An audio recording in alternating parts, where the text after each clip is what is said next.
सबसे पहले अपन देखते हैं कि मध्यमान का अर्थ क्या होता है। तो मध्यमान का अर्थ क्या होता है? मध्यमान का अर्थ केंद्रीय मान होता है। केंद्रीय मान क्या होता है? केंद्रीय मान। मध्यमान का अर्थ क्या होता है? इसे मध्यमान को औसत भी कहते हैं। मध्यमान को गणित में औसत भी कहते हैं। गणित में क्या कहते हैं? औसत भी कहते हैं। औसत भी कहते हैं। मध्यमान एक ऐसी संख्या होती है। मध्यमान एक ऐसी संख्या होती है। मध्यमान एक ऐसी संख्या होती है। एक ऐसी संख्या होती है जो आंकड़ों के समूहों का आंकड़ों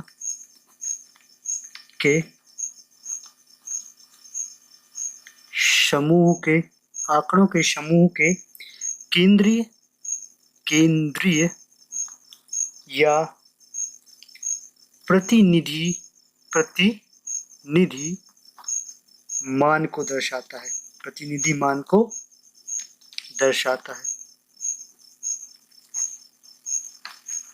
तो मध्यमान क्या होता है आपने देख लिया ना। मध्यमान को गणित में औसत भी कहते हैं। क्या कहते हैं? औसत भी कहते हैं। मध्यमान एक ऐसी संख्या होती है जो आंकड़ों के समूहों के केंद्रीय या प्रतिनिधि मान को दर्शाता है। केंद्रीय या प्रतिनिधि मान को दर्शाता है। ये तो हो गया मध्यमान का अर्थ। मध्यमान का अर्थ क्या हो गया? औसत भी कहते हैं इसे, और केंद्रीय मानों का मतलब आंकड़ों के समूह का केंद्रीय मान या प्रतिनिधि मान भी कहते हैं। ठीक है, अब आगे बढ़ते हैं। तो अपन देखते हैं कि मध्यमान की परिभाषा क्या है। क्या मध्यमान की परिभाषा? मध्यमान की परिभाषा, मध्यमान की परिभाषा की तरफ चलते हैं अपन। तो मध्यमान की परिभाषा क्या है? किन्हीं आंकड़ों या प्रेक्षणों के सभी मानों के योग को कुल संख्या से भाग देने पर हमें जो माध्य प्राप्त होता है वही मध्यमान कहलाता है, या इसे समांतर माध्य भी कहा जाता है। ठीक है, लिखते हैं यहाँ किन्हीं आंकड़ों या प्रेक्षणों के सभी मानों के योग को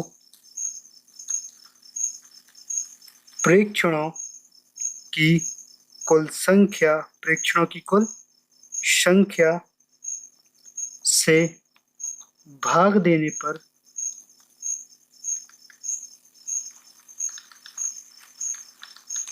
प्राप्त संख्या के आंकड़ों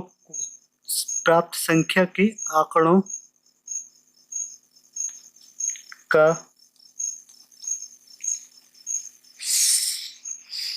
आंकड़ों को समांतर माध्य कहा जाता है। समांतर माध्य कहा जाता है। इसे एम और आर दोनों द्वारा प्रदर्शित किया जाता है। इसे एम या एक्स द्वारा एम और एक्स द्वारा प्रदर्शित किया जाता है।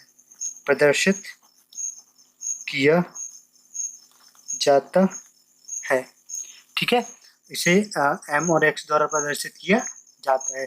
अपन देख लेते हैं कि मध्यमानों के कुछ सूत्र होते हैं।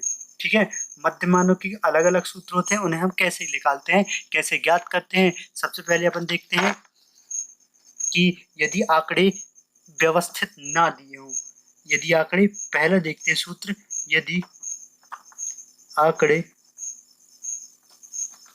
अव्यवस्थित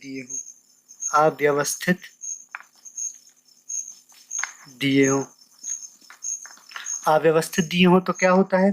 तो होता है x में बार लगा होता है तो उसका क्या होता है? मध्यमान। उसका मतलब क्या होता है? मध्यमान बराबर क्या होता है सिग्मा एक्स बटे सिग्मा एफ। सिग्मा का मतलब क्या होता है, यहाँ सिग्मा का मतलब होता है जोड़ना, और एक्स का मान एक्स का एक्स का मतलब है यहाँ पे आंकड़ों का योग, ठीक है, कुल आंकड़ों का योग। इसके बाद यहाँ अपन लिख देते हैं क्या होता है, तो नीचे देखते हैं अपन, तो एक्स बार का मतलब होता है, यहाँ एक्स बार का मतलब क्या है मध्यमान। आप लोगों को कंफ्यूजन ना हो इसलिए लिख देते हैं एक बार। और सिग्मा का मतलब क्या है, सिग्मा का मतलब है जोड़ना, क्या है जोड़ना। और एन या एफ का मतलब क्या है, एन या एफ, एन या एफ का मतलब क्या है प्राप्तांक, एन या एफ का मतलब क्या है प्राप्तांक।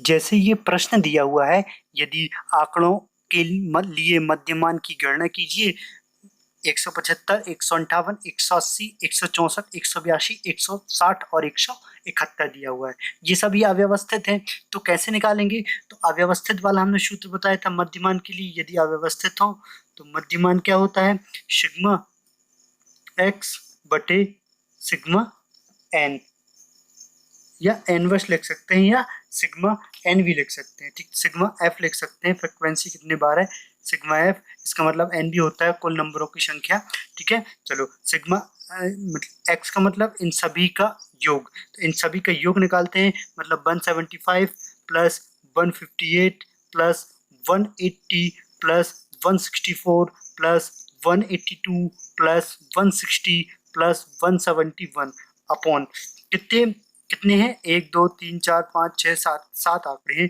बटे में कितना लिख देंगे अपन, बटे में लिख देंगे अपन 7, कितना लिख देंगे बटे में 7, ठीक है। चलो अब इनका योग कितना हो जाता है, इनका योग यदि अपन जोड़ेंगे तो आप लोग जोड़ के देखना, तो 1190 होगा बटे 7, अब 7 से भाग देंगे तो 7 एकम 7 बचेगा 4 हो जाएगा, 9 मतलब 49, 7 7 49 मतलब 0, तो मान कितना आ गया मध्यमान आ गया, मध्यमान कितना आ गया मध्यमान आ गया 170, यदि सिंपल अव्यवस्थित दिया हो और सिंपल में दिया हो। अब यदि वर्ग अंतराल में दिया हो तो कैसे निकालते हैं अपन, तो उसके लिए भी अलग से सूत्र होता है, ठीक है। देखिए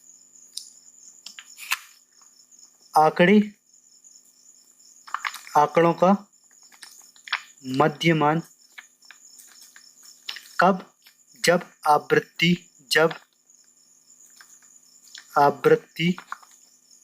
एक से अधिक हो, एक से अधिक हो, ठीक है। तो कैसे निकालेंगे, तो x बार मतलब मध्यमान क्या होगा सिग्मा एफ एक्स बटे सिग्मा एफ, ठीक है, फ्रिक्वेंसी का गुणा कर देंगे x से, तो यहाँ अपन सबका मान लिख देते, सबका मतलब लिख लेते हैं क्या क्या है, तो एक्स बार का मतलब तो आपको पता है, इसका मतलब क्या होता है मध्यमान होता है, ये सभी को पता है। इसके बाद f का मतलब क्या होता है फ्रिक्वेंसी, आवृत्ति का मान होता है, आवृत्ति का मान, ठीक है। अब इसके बाद बात आती है x क्या है, x है वर्गांतर, वर्गांतर का मध्य बिंदु, ठीक है। अब इसके बाद सिग्मा, सिग्मा का मान आपको तो पता है, सिग्मा क्या होता है सिग्मा बराबर होता है जोड़, बस। अब इसे ही और अब इसे इससे संबंधित प्रश्न भी हल कर सकते हैं अपन।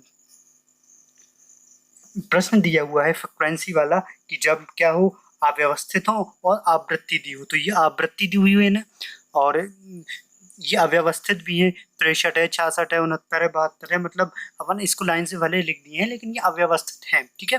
चलो अब इसको सॉल्व करते हैं अपन, SOLV लिख देते हैं, यहाँ लिख देते हैं वजन, क्या लिखते हैं वजन, वजन x, और यहाँ लिख देते हैं आवृत्ति, आवृत्ति मतलब f, और यहाँ लिखते हैं fx, क्योंकि fx अपन को चाहिए रहेगा।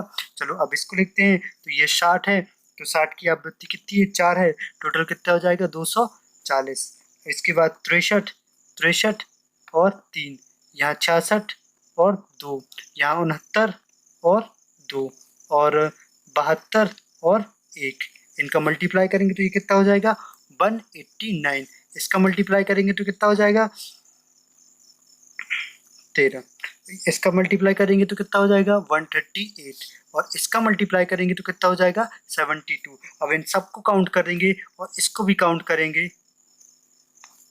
इसको काउंट करेंगे तो कितना आएगा, सिग्मा एफ कितना आएगा, इसको एन भी कहते हैं, इसका मान कितना है 12, ठीक है। और इसका मान कितना होगा सिग्मा एफ एक्स। इन सबको काउंट करेंगे अपन तो 4 11 1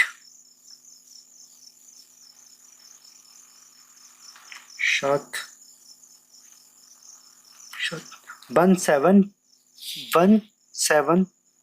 17 प्राप्त हुआ, ठीक है। अब अपन को निकालना है औसत वजन कितना होगा या मध्यमान कितना होगा, औसत वजन या मध्यमान। तो मध्यमान कितना होगा सिग्मा एफ एक्स बटे सिग्मा एफ। तो एफ एक्स का मान कितना है 771 अपॉन 12, 12 का भाग देंगे तो 12 का भाग दे देते हैं, 12 एकम 12, 12 छिंग 72 बचा, 12 छिंग 72 बचा 5 हो गया 51, तो 12 चौके 48, 12 चौके 48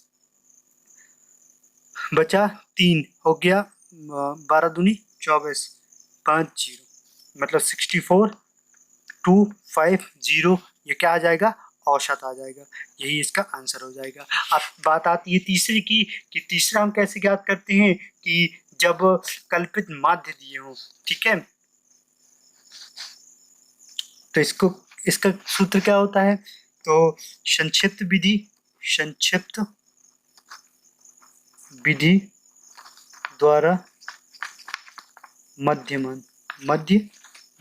तो क्या करते हैं इसके लिए, तो ये होता है सिग्मा बार बराबर A M plus A point M plus sigma F D बटे सिग्मा एफ मल्टीप्लाई आई, ठीक है। चलो तो सिग्मा ए एम का मतलब क्या होता है, ए एम होता है कल्पित माध्य, मतलब जिसकी अपन कल्पना करते हैं। एक्स बार का मान आपको पता है, एक्स बार का मतलब क्या होता है मध्यमान। सिग्मा एफ डी क्या हो, सिग्मा एफ होगी फ्रिक्वेंसी, सिग्मा डी होगी कल्पित माध्य। लिख देते हैं, आपको परेशानी नहीं करनी पड़ेगी। ए एम का मान लिख देते हैं, ए एम का मान कल्पित माध्य है। और कल्पित माध्य के बाद डी का मान क्या है, कल्पित माध्य का विचलन।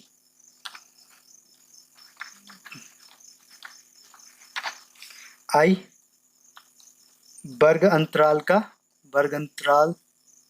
वर्गांतर का आकार, ठीक है।